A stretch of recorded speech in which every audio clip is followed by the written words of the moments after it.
Hey there. Subscribe to my channel. And also press this bell icon.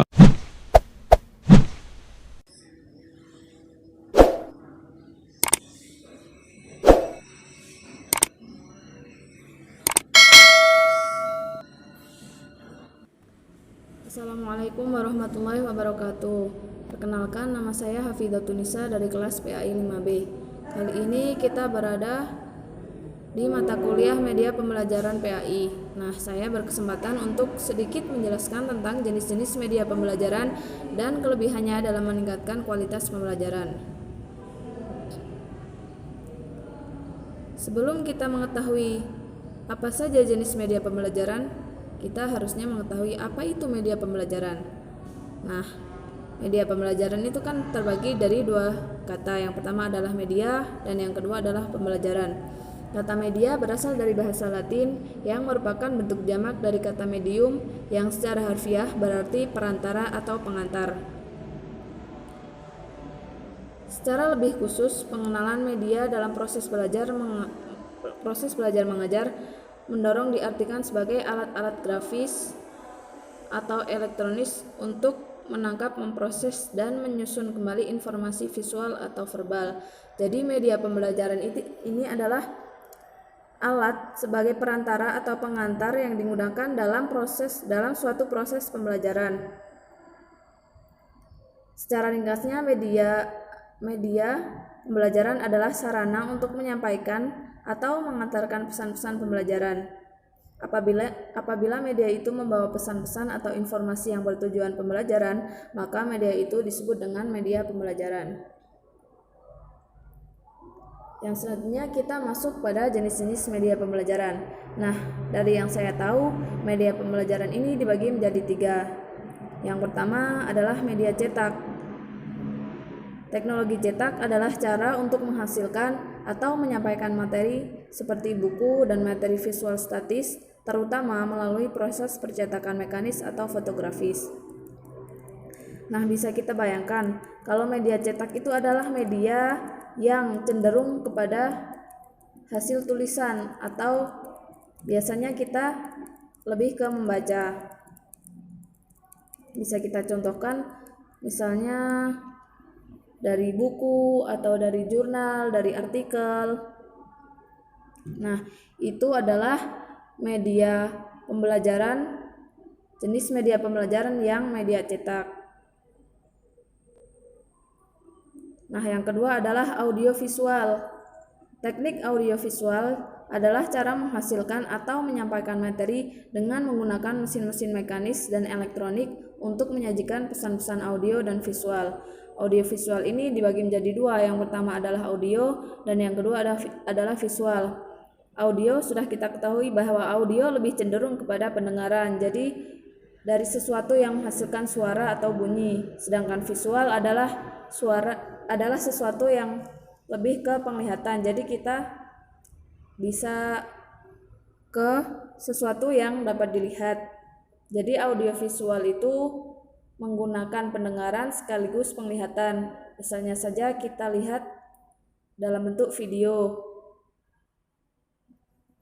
Bisa video dari YouTube atau kalau dalam pembelajaran misalnya pada era seperti ini kita lebih mengenal melalui Zoom atau melalui Google Meeting dan sejenisnya yang menggunakan 2 indera sekaligus, yaitu audio dan visual, penglihatan dan pendengaran. Nah, yang ketiga adalah komputer. Teknologi berbasis komputer merupakan cara menghasilkan atau menyampaikan materi dengan menggunakan sumber-sumber yang berbasis mikroprosesor.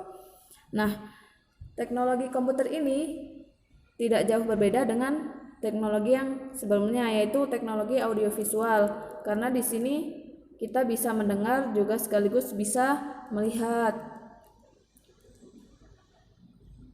Perbedaan antara media yang dihasilkan oleh teknologi berbasis komputer dengan yang dihasilkan dari 2 teknologi lainnya adalah karena informasi atau materi disimpan dalam bentuk digital, bukan dalam bentuk cetakan ataupun visual.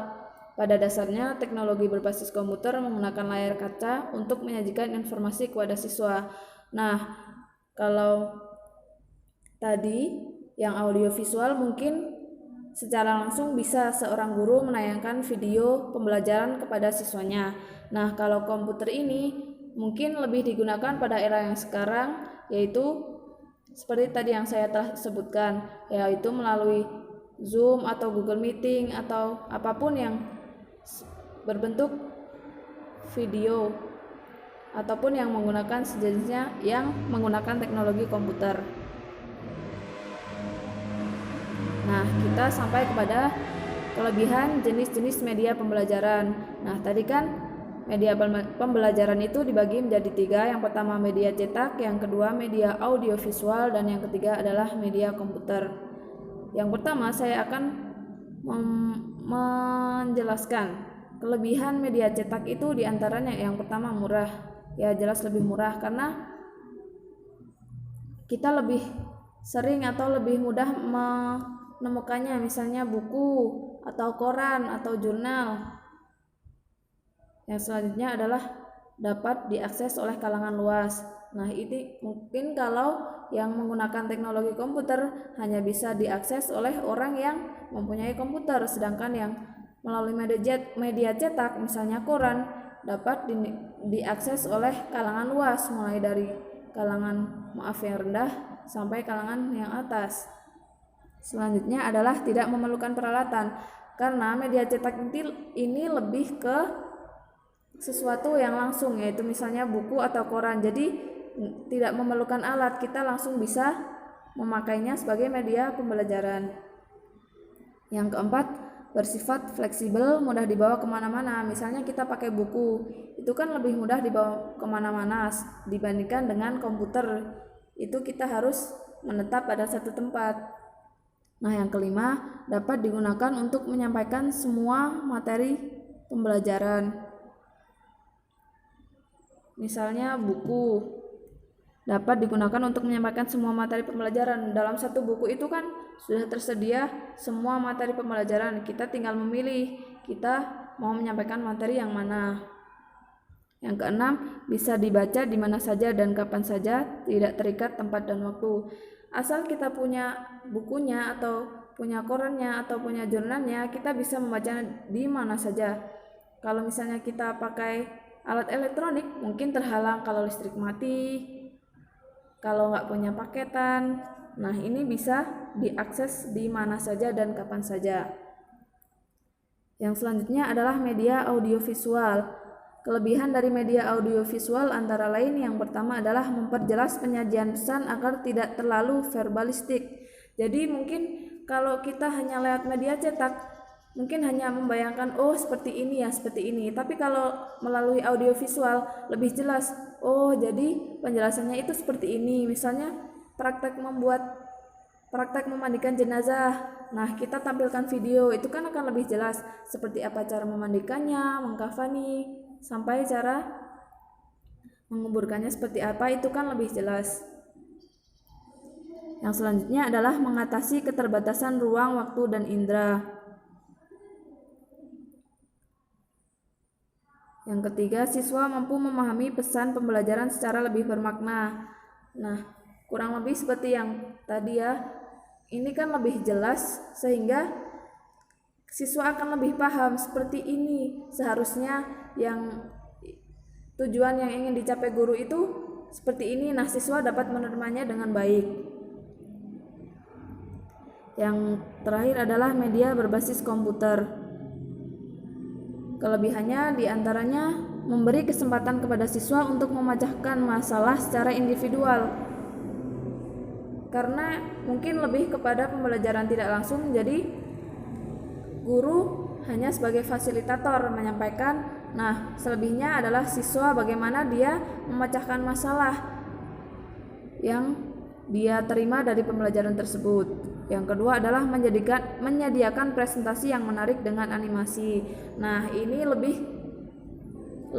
lengkap lagi karena dengan media yang canggih. Nah, ini bisa menyajikan presentasi yang menarik sehingga mungkin akan lebih menarik minat siswa dalam menerima pembelajaran dan dia akan lebih mengerti dan memahami pembelajaran yang disampaikan. Yang selanjutnya adalah menyediakan pilihan isi pembelajaran yang banyak dan beragam. Nah, sehingga ini menjadi seperti tadi menarik minat siswa dan dia akan lebih mendengarkan dan menerima penjelasan dari guru. Yang selanjutnya adalah mampu membangkitkan motivasi siswa dalam belajar karena dia merasa pembelajarannya menyenangkan karena menggunakan komputer. Jadi dia lebih bersemangat dalam pembelajaran dan lebih mendengarkan sehingga dia lebih mampu menerima pembelajaran. Yang selanjutnya adalah mampu mengaktifkan dan menstimulasi metode mengajar dengan baik. Nah, sekian saja yang dapat saya sampaikan. Pasti banyak kekurangannya. Mohon maaf yang setulus-tulusnya. Billahi taufik wal hidayah. Wassalamualaikum warahmatullahi wabarakatuh.